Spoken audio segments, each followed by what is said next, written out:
بسم اللہ الرحمن الرحیم۔ فرمان مصطفیٰ صلی اللہ علیہ وسلم، مسجدوں کو کون لوگ آباد کرتے ہیں؟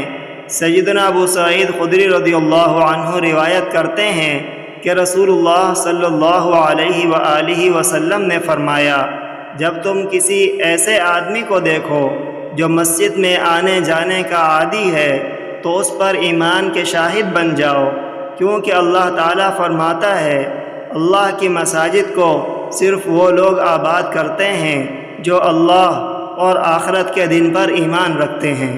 عن ابی سعید الخدری رضی اللہ عنہ ان رسول اللہ صلی اللہ علیہ وآلہ وسلم قال اذا رأيتم الرجل يعتاد المسجد فاشهدوا عليه بالإيمان قال الله عز وجل انما يعمر مساجد الله من آمن بالله واليوم الآخر۔